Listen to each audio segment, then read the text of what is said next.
Okay, awesome. Thank you. And thank you all for having me back again. I think I can say that right. It's a good thing. um, so I just wanted to provide you with a few updates from ICCB. I'm sure there's going to be lots of questions about some of the things. And so I'll try to push through most of it to get to the end about to take some questions there. Maybe they'll make more sense that way. I'm afraid that if I stop in the middle to take questions, that I won't get all the way through because I think there are a couple sections that everybody wants to talk about. So, um, so I'll just do with that. I think I'll begin my comments though with the framing around really kind of where we're at ICCB and thinking through equity, and that's kind of been our sort of the theme for us across what we've been doing, certainly for the last year plus, but thinking through how we provide access and services to students, how we make sure that as students, that our students are continuing to move forward, not sort of in the status quo, but we're thinking about how we close those gaps, how we make sure that we provide the support across the board. So with that, I just want to spotlight that these are the three goals for ICCB. One is to support minority, first generation, low income students across urban, rural, and suburban communities through the promotion of evidence-based best practices. Again, I think as I kind of highlight some of the things, it'll become maybe more salient about why it becomes important not to just talk about sort of individual demographics, but about where they are and how they're located and how we continue to provide that seamless service. With that, goal two is to support seamless transition for students into and through post-secondary education in the workforce. And then three, to contribute to economic development by supporting the Illinois Community College System's effort to provide robust workforce training, expand apprenticeships, and increase credential attainment. So really that's kind of at ICCB where we are focused our work on. So with that, I'm going to talk about a few of these things here. Some maybe not in great detail unless you have questions about that, which I would welcome. So that's certainly perfectly fine to do that. But sort of to give you a sort of a broad overview, and certainly those things that I think will directly impact the members of IMAC and how you think about the work that you do. So you all may be familiar that we do have what we call Illinois Higher Education Strategic Plan. It is called Thriving Illinois, and I'll send Dan the copy of the slide deck, so you'll have all the links embedded in that so that you can access all the information as well. But it really does focus on three primary areas: equity, sustainability, and growth. Thinking through what have been maybe both historic barriers in Illinois and attaining credentials and where we are today. It focuses certainly on African-American, Latinx, low-income students, rural students. In addition, though, working adults and those students who have some college but have not earned a college degree, thinking through how do we provide services to those students? How do we make sure that we're sort of reaching back and getting those students? In addition to that, though, it has a focus on keeping students in Illinois. I think, many of you know that we are Illinois has become sort of a net exporter of students. And so as we think through both what they call the economic cliff or the student enrollment cliff, and what that means for enrollment in Illinois community colleges and universities, we think through also how do we make sure that we continue to support institutions that support keeping students in Illinois. And then thinking through growth and increasing talent, increasing innovation that drives the economic growth that keeps Illinois thriving. So those are sort of the pillars across the strategic plan. And there's a link embedded in each one of those that really kind of digs into what those particular strategies mean, how we intend to access those. So certainly a lot of the programs that you have been hearing about have some connections or roots probably in the strategic plan, everything from our Boost Transferability Project to the Early Childhood Access Consortium for Equity, and all those other things that have some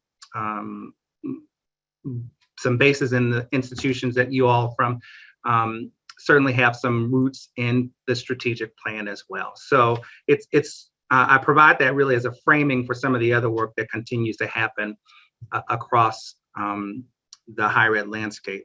The other thing I want to call sort of some quick attention to, and many of you may have already seen this, but the proposed budget from the governor calls for some fairly targeted increases. One is a 5% increase across the board for community colleges across base funding, equalization, and the city colleges grants, and then increase of 5% for adult education and career and technical education. There is a $25 million allocation that creates the path, the advancement of healthcare programming.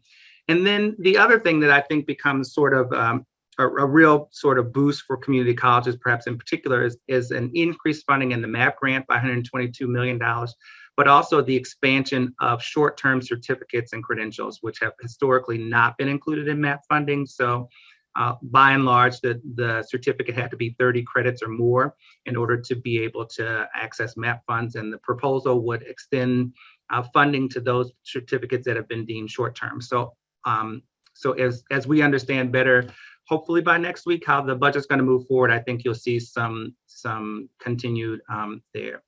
And then finally, while it doesn't fund new construction projects, it does provide for reappropriation for the projects already in the Rebuild Illinois capital projects. So again, being able to continue to advance those projects that have been funded or been identified for appropriation.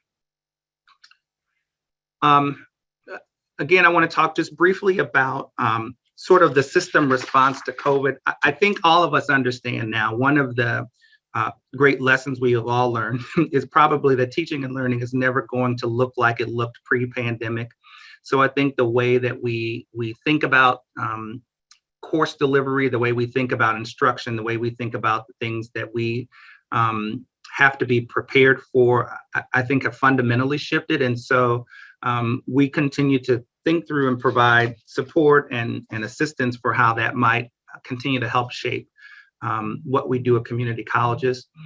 With that, there are a couple of other projects that are based in the learning renewal that I think could be of interest to you. Some of the funding you have already seen through GEARS funding and some of the federal funding.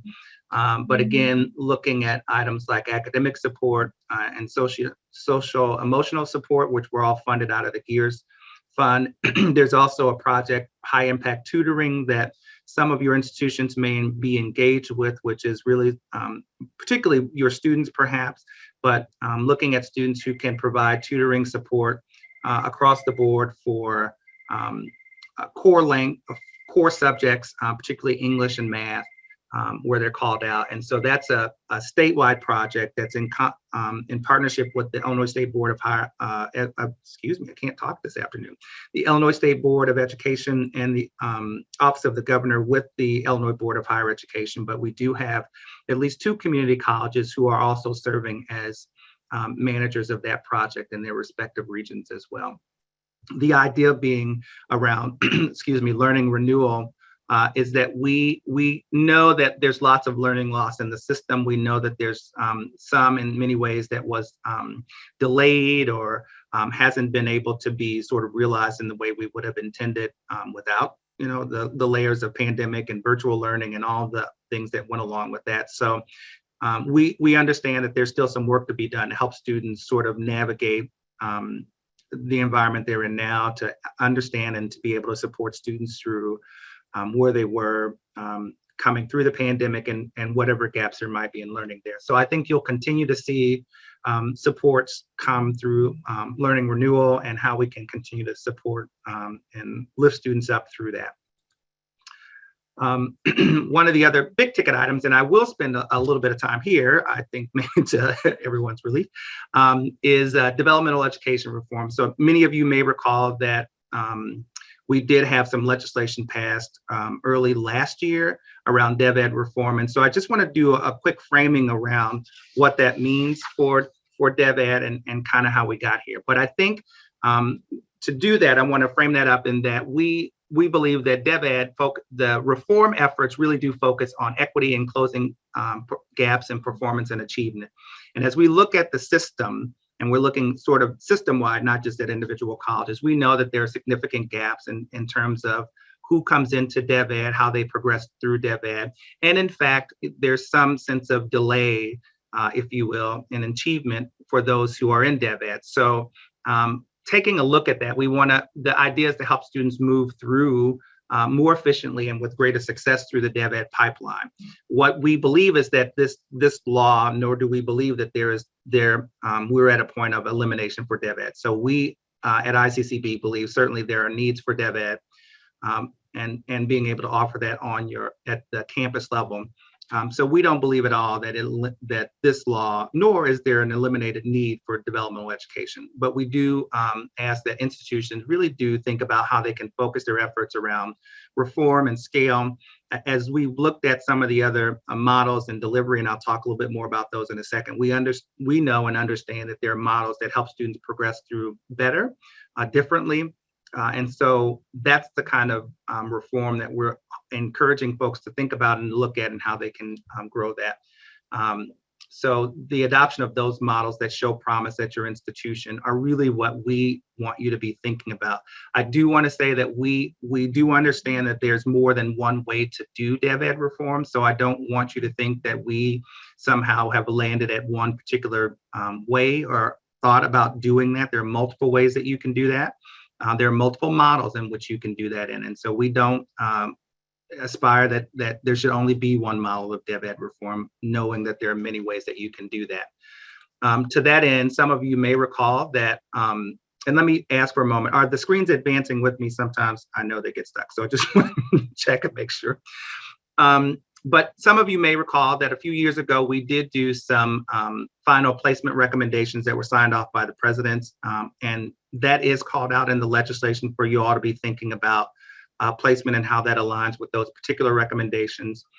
From there, we moved in through the SJR, the Senate Joint Resolution 41 Council, and did some significant work around looking at where placement frameworks were, where models were, some analysis about particular models that had been piloted or introduced at colleges, and really looking at success rates. And then that got us to the DevEd Reform Act from last year that originated in House Bill 2170. Probably I'm going to be saying House Bill 2170 for the rest of my life. There's so many things that touched on that I get to still talk about. But with that, just a brief overview that these were what were called out in the placement recommendations: PARCC scores, ACT and SAT, standardized scores, placement tests with appropriate scores. And again, we didn't dictate that there was a placement test or a set cut score that you had to implement at your institution. Whatever you determine that is appropriate, we think that that's appropriate. There are some tests that align with some other national standards, and if that's what you chose to use, that's fine. But we ask that whatever that is appropriate, and trust your judgment on that. But it does also introduce high school GPA, math at the fourth year, a transitional math or English course, and a passing score. I shouldn't say it that way, a GED score of 165 or higher. That is beyond the passing score for GED. So I just want to say that that's not sort of a base level score for GED. So as we think about that level, that's a significant step up above where you would actually pass the GED at as well. Again, this doesn't preclude an institution from being able to sort of take a lower score or to put in some parameters for when students didn't score that. So again, thinking through what other supports the college wants to do. Certainly you're welcome to do that when the students don't hit that particular mark on one of the placements scores on the last slide. But asking that English is no less than 3 years and the math is no less than 18 months when you do those particular placements. Again, with the idea that we encourage you to work with students to make sure that they enroll during their first semester. We know that the longer it takes a student to enroll, the longer it can take them to get through the programs and to accumulate the credit they desire. So again, thinking through how do we get students in to do that. With that, kind of a walkthrough, but again, I want to call out that the DevEd Reform Act that was part of Public Act 101-654 does a number of things, and I'll try to walk through briefly through that, knowing that you're going to get these slides and be able to do that. But by May 1st of this year, it requires that the community college use each of the following measures as appropriate for determining inter-level college level courses. So a student's cumulative high school GPA, a student's successful completion of an appropriate high school transition course in math or English, and we do have English courses now, and or a successful transfer completion of an appropriate DevEd course. So if they didn't place other ways, or this is what we're saying, that they should be using some policy in place to address these things. Again, certainly other frameworks that you use to place students would be appropriate too. So if you use a standardized test score, that certainly would be fine. Student comes through your placement test and places there, that would be fine. So again, but you notice that the legislation calls out, use these, some parameter of these, but also calls out that any of the other measures in the recommendations would be useful. I will also add that this does require some significant work on the part of universities who have historically not been accustomed to thinking about placement in and or DevEd courses in the same way that the community college system has. So I think in many ways they will have a much steeper hill to climb when they think through the implications of this. So to that end, BHE has convened stakeholders to think through a multiple measure framework for college level coursework that's called out in the legislation. And many of you have been working on with a number of partners around the plan that is required to be submitted by May 1st to us about maximizing the probability that a student will be placed into successfully complete introductory college level English language or math within 2 semesters at the institution. There will be plenty of questions about that, and I promise to come back to that in just a second. And then on or before January 1st, and every 2 years after that, we, ICCB, publish a report to the General Assembly about the status of DevEd reforms at institutions. So one of the things that your plans will help us to do is establish both baseline data about planning and where institutions are, what reforms they're thinking about. And then in the data set that we collect annually every year, that will help us to continue to be able to tell that story. And then beginning in January of 2024 or before that, BHE and ICCB will continue to think through data reporting requirements and evaluations of implementation plans in the long run, in particular, that impact the success for Black students. So that's how the law is situated there with regard to that. So I want to talk a little bit through what many of you may have seen, which is part of our DevEd survey template that we are asking institutions to provide some framing for us for as they submit those reports. So the first one really does call out a description of what your current placement policies are. So in particular, we're thinking through what do your placement policies look like? Where do students land? What are your institutional parameters for placing students into DevEd or into college level and or DevEd coursework? And then the 2, 3, 4, and 5, 2, 3, and 4 really are called out in the legislation. So thinking through what your current developmental education models are, and as another detail in that, what models you plan to incorporate into your DevEd reform plan. And I'm sorry that one is somehow got out, so I will make sure that sticks back in as I send the slides. And then describe the developmental education, describe the development model that will be implemented and scaled. And then there's the period. So and then providing additional analysis of benchmark and progress data. So that's where there should be a period between scale and provide. And I guess in my editing, I missed that. But one of the things that your institutions will be getting later today or early Monday, early in the week next week, is what you reported to us in your AY 21 data. So we began collecting information around developmental education, around the model, and around success of students in that beginning in the academic year 21. So that's the fall of 20 through the spring of 21 or through summer of 21. So we began collecting that data, and we're providing that back to institutions as some framing about how you've reported that to us, because it does require disaggregation of the data around race and ethnicity, around gender, and around low income or Pell status. So again, helping you all, taking the data that you provide to us helps to set that framing, but also as you work through your own process, particularly in the next year, you may be able to add some additional layers to that. That helps us understand how your institution's working through DevEd, what kind of data you're seeing from that, whether or not you can put that together with any kind of trend analysis or what that might mean for you. So whether or not you've introduced some other things and maybe you don't yet have some data points for some of those. So for example, I know that there are some institutions who have been doing, for example, CORAC or the ALP for some time, and they've introduced some other models this year. But so it's early to have data on that. They may not have data on that. So what we're asking you to say is that we've introduced these models. We don't yet have data that allows us to draw any conclusions from that. But that all built into this idea that we also are asking you to provide us with some continuous improvement plans. What is it that your institution plans to do, will continue to do, will think about in terms of continuing toward this, this goal of maximizing the student's probability of completing the DevEd and Gateway course within 2 semesters.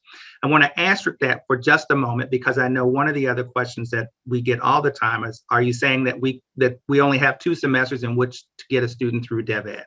And the short answer to that is no. In many ways, that goal is aspirational.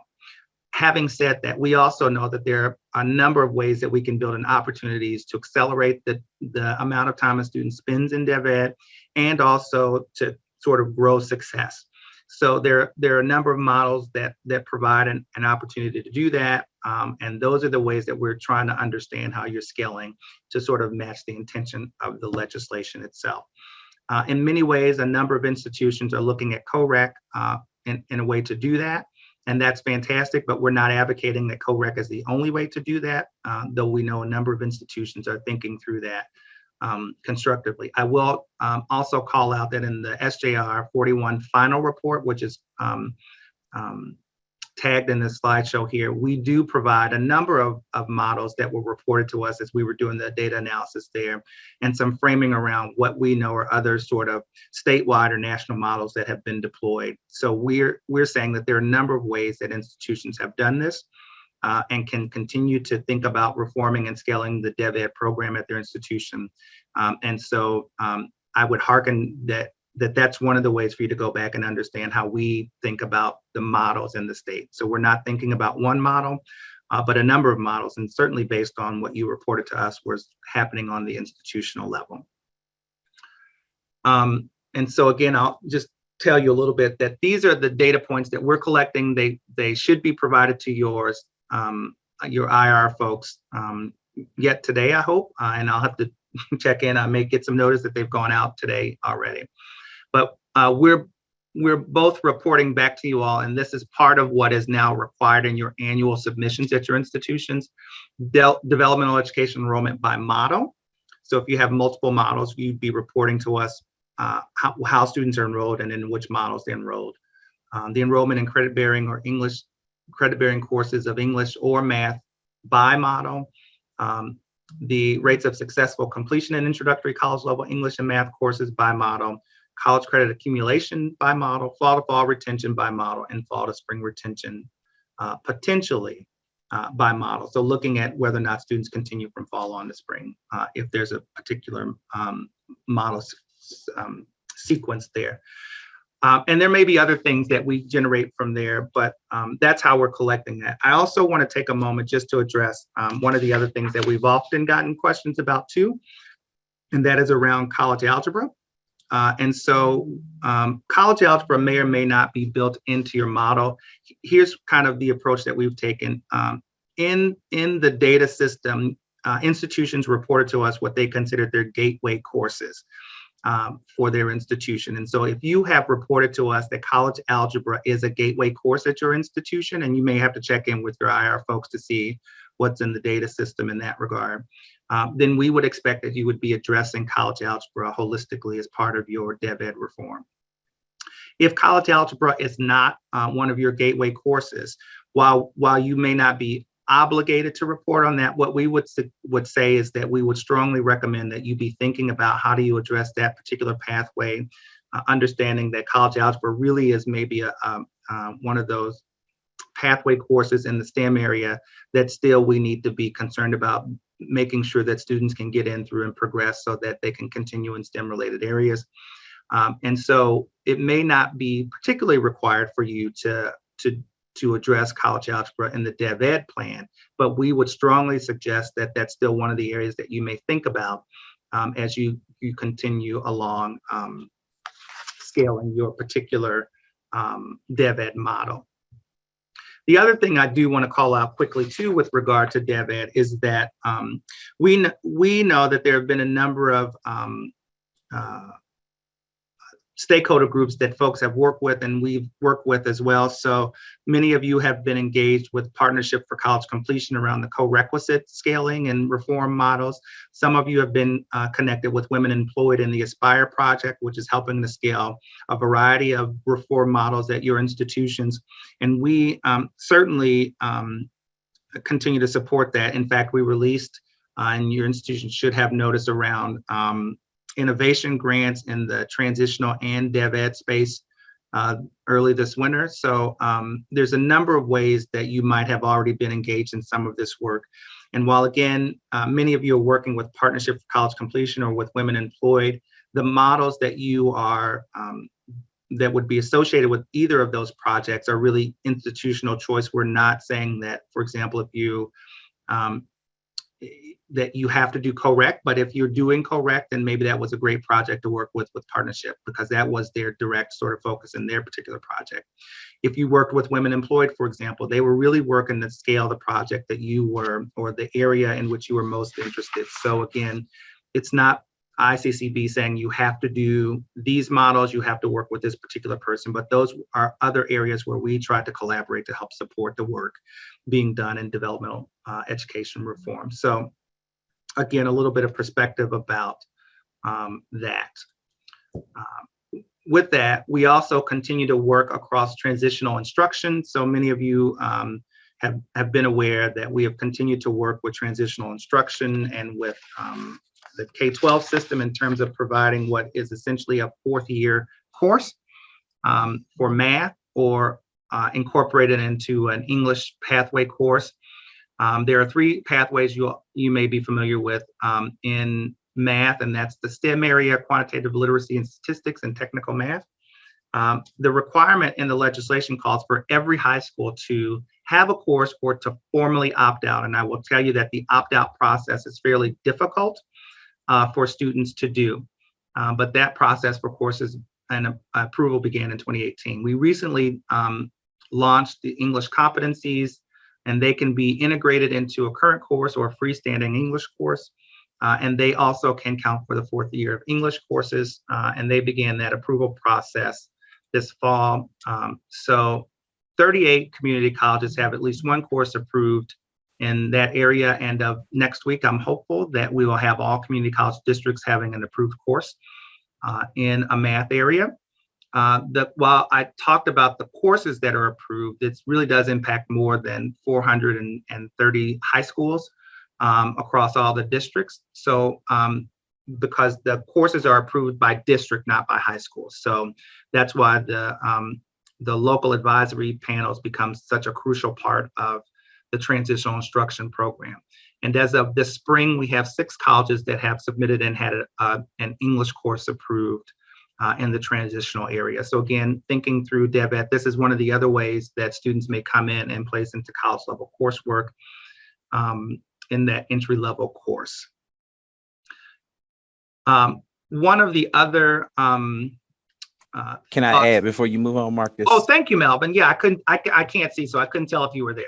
Yes, I'm here. Let me also just add that our emphasis, particularly for the rest of this calendar year and through the next academic year, will be focusing on evaluating the success of those courses. Of course, so we will be doing a lot of collecting a lot of data and evaluating where our students are and how they are progressing. And we'll be able to look at that data by of course, the high schools and the local advisory panel. So that'll be a focus and an emphasis of the work that we'll be doing over the next year in relation to transitional instruction. And so we look forward to having information to share about its effectiveness, hopefully by the end of the next academic year. Thanks, Melvin. And I'm just now getting a chance to see some of the questions in the chat, so I promise to come back to those here in just a second. Just a couple other things I kind of want to walk you through, and then we'll swing back to questions. Also called out in that act was what I call House Bill 2170, was this accelerated course placement that requires that each school district, K-12, has a policy that allows for accelerated placement. The impact to you all is that beginning in the 22-23 school years, that district placement policy must allow for students to take the next most rigorous level of advanced coursework offered by the high school. That could be AP or an honors course, but frankly, it could also be dual credit. And so you may begin to see sort of increased requests based on districts and whatever they can offer at their particular high school to think about how they might incorporate now dual credit into their particular pathway. And so you may begin to get some additional requests around providing that accelerated course. And then to talk a little bit about dual credit, again, we are continuing to work to close gaps in the system, particularly thinking about rural settings and urban settings. If you look into the dual credit report and the 2021 year report, we think will be out in the next week or so for the report. But one of the continued gaps that we see is around rural access in dual credit, and frankly, in the city in Chicago. So we kind of look at that, the data sort of geographically, southern, central, and northern, and then looking at it at Chicago specific. So we continue to see some lag there, which is why we have partnered with the College and High School Alliance to further study access and barriers to dual credit. So we just provided some information, and I will again make sure that Dan gets that information around some regional convenings that we're doing during the month of April to help us continue to understand how to address those gaps and how to address those barriers for access in dual credit.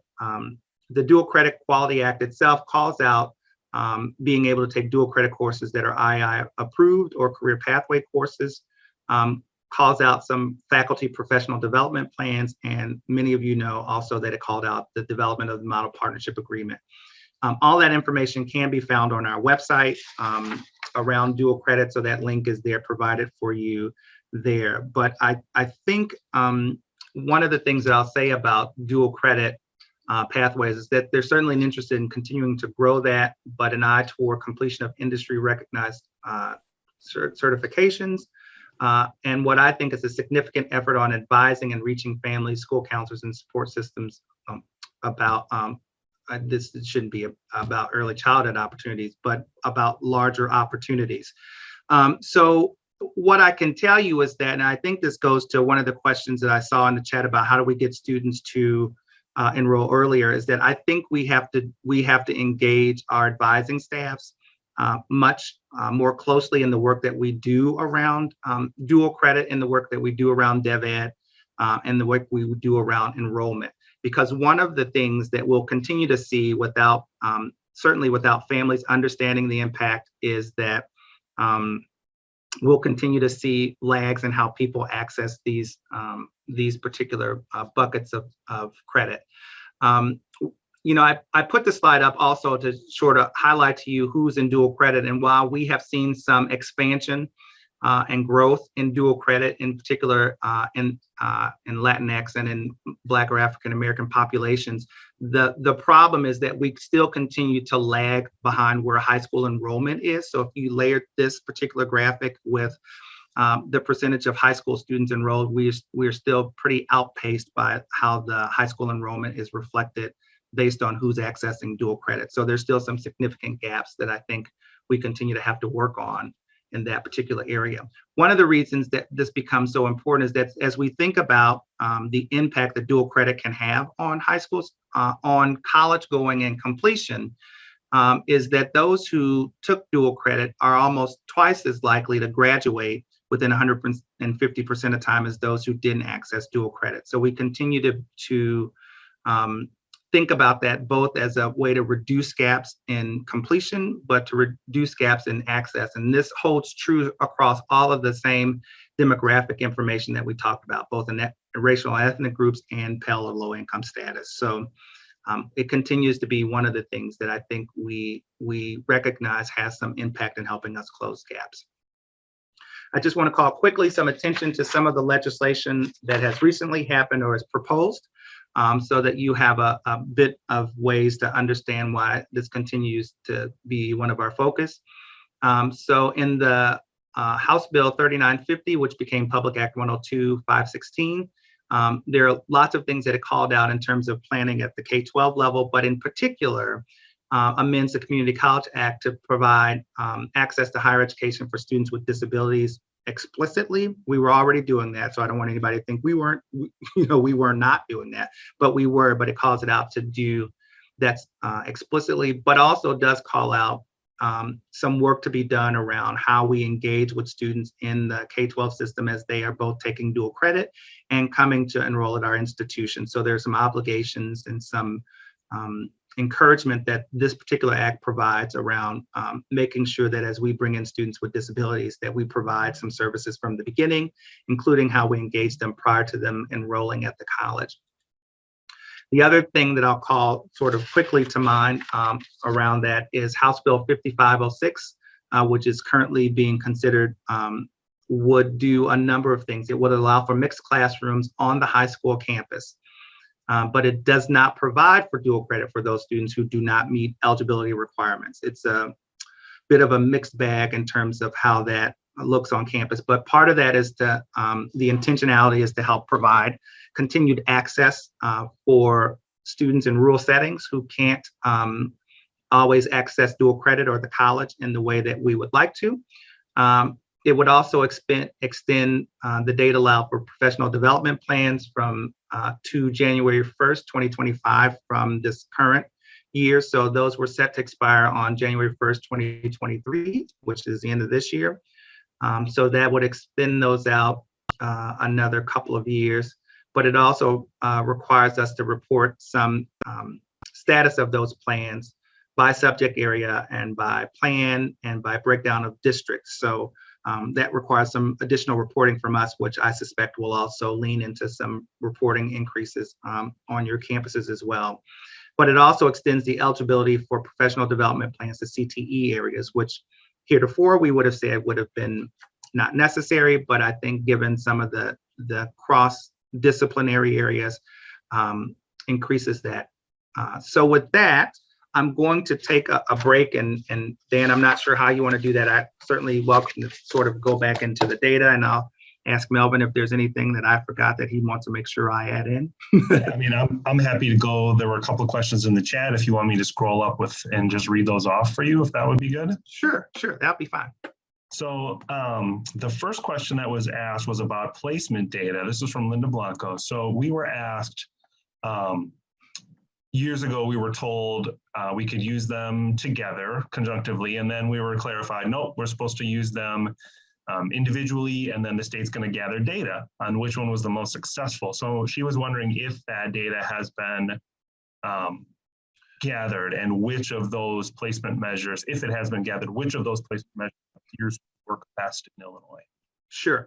So I don't know that we can talk specific yet to Illinois. Part of what adding that into our annual reporting requirements is going to help us sort of drive to that. So as part of SJR 41, we did collect both placement data and began some preliminary analysis around completion. And so now I think in light of both having placement data and having some pathway and completion data that we can attach across the system, we'll be able to say that. But today we are not quite able to sort of say, here's the best measure to do that.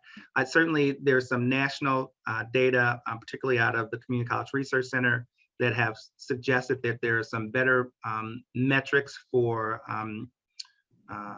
student placement. And frankly, that leads around GPA nationally in terms of best indicators of placement.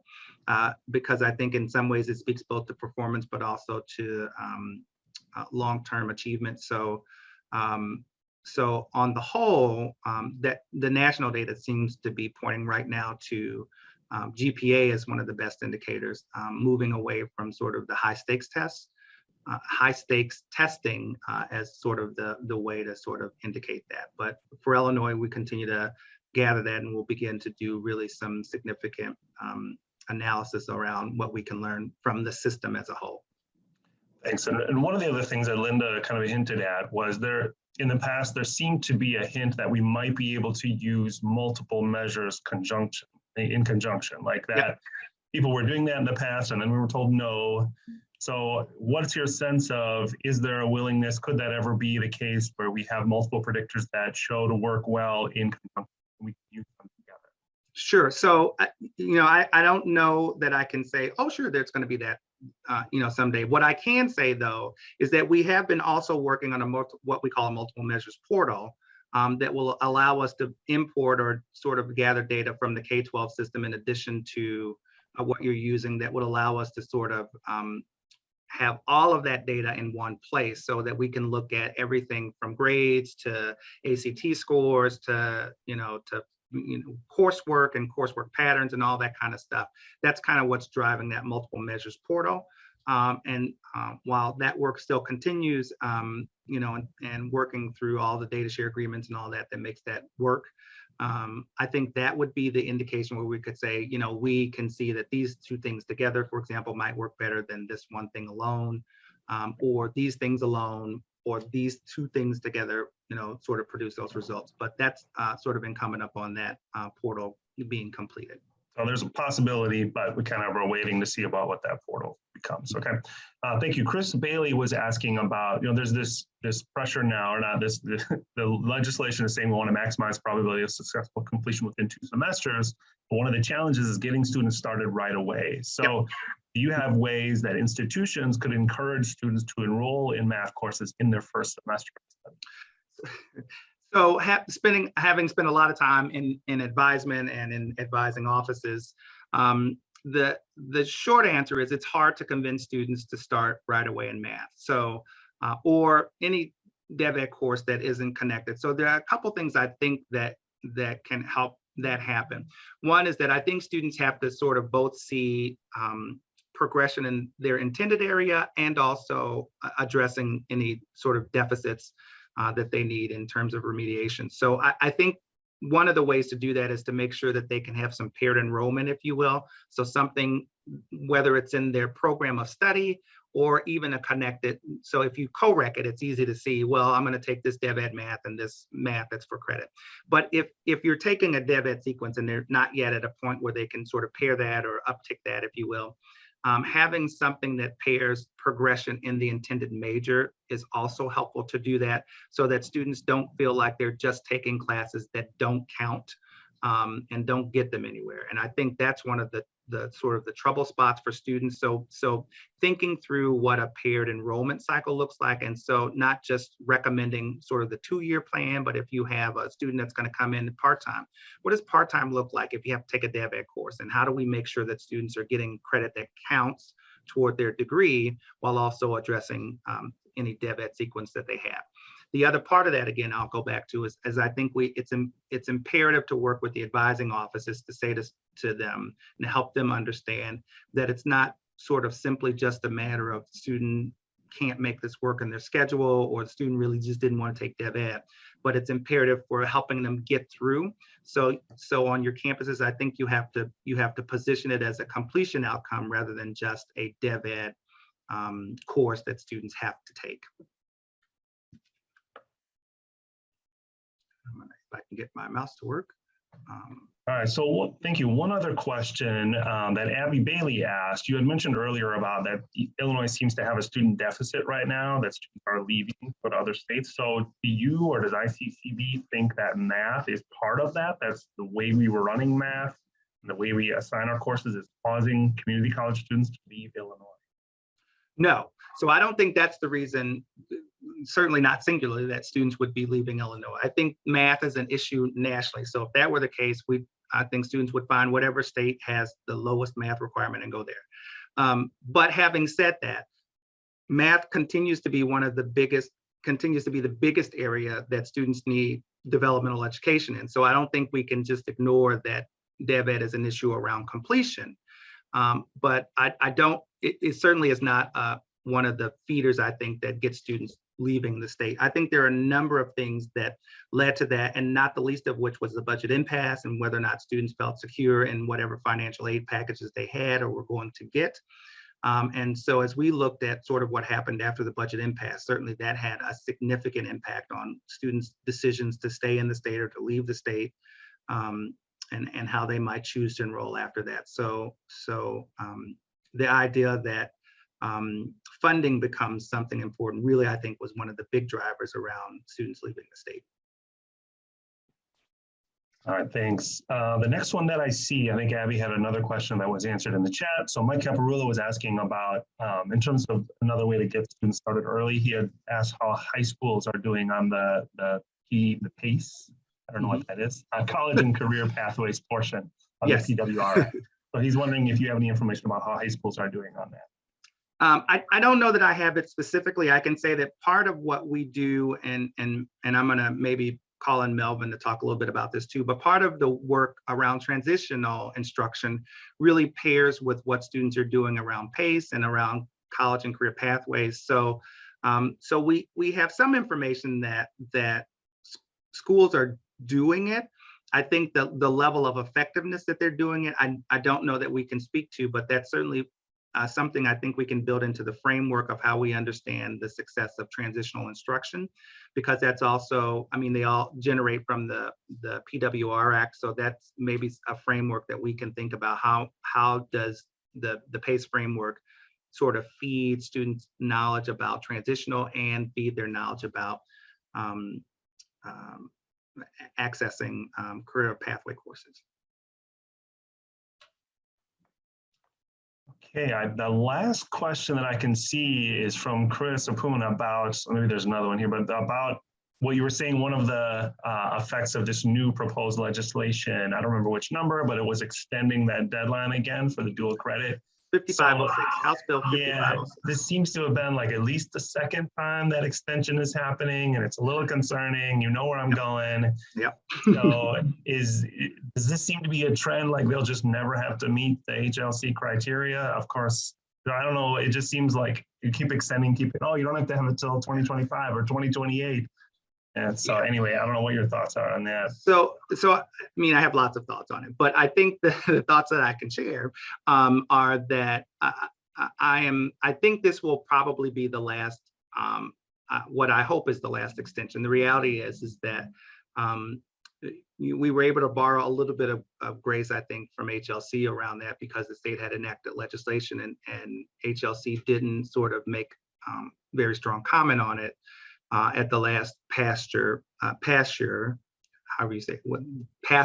the act, the amendment. So I think we know now that HLC says, really your faculty ought to be qualified. What I can say is that HLC's approach has been that this by itself, so having faculty access a professional development plan by itself, if that's not going to be any criteria that would hinder your accreditation. So I think they look at it in the larger context of what else might be going on at your institution in terms of impact to accreditation. The backside of that is, as we continue to work through what this means, we want to make sure that we're doing the best things that we can to make sure our faculty are prepared in the ways that they're supposed to be prepared to deliver dual credit. So I think to that end, as institutions think about how they sign off on professional development plans and what is called out as a reasonable approval of that, I would be thinking through certainly the timing that it's going to take a faculty member to get through that. What are the right courses that are going to get them approved to do the instruction at your campus? And as you think about that, the other thing might be to think about sort of the backside of that is this, the endorsement on the professional educator license. So I think you, in the context of math anyway, as you think about professional development plans, you also want to be thinking about as I build in whatever's required in the professional development plan, I might also be thinking about if that faculty member is going to pursue the endorsement, then making sure that you have aligned whatever is necessary to get that endorsement, so that you don't sort of go through this process of saying, well, you can teach for us, but I'm not sure you can teach for anybody else. it would be most advisable, I think, and make sure that you can accomplish both of those, but be clear that faculty members cannot apply for the endorsement until they are fully qualified for the endorsement. So you cannot be on a professional development plan and go get the endorsement. You must be fully vetted to be teach that subject matter in order to get the endorsement.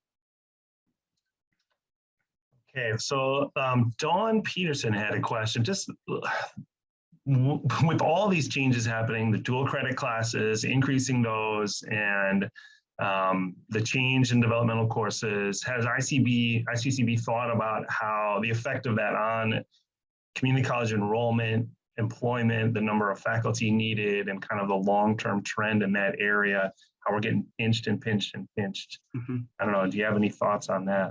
I do. I have a number of thoughts, but I think that yes is the short answer. So we continue to think about what's the impact, how, are we squeezing, and I'm saying we collectively, not we ICCB, but sort of this idea that there are all these pressure points coming, both legislatively and from communities, about accessing dual credit. So we think about that, how do we make sure that we continue to provide a rigorous, appropriate curriculum for students and accessing that. I think that the other thing that we think about is that we also need to think through what does it mean for a student to sort of be fully vetted or versed in subject matters, or access courses beyond sort of the gen ed.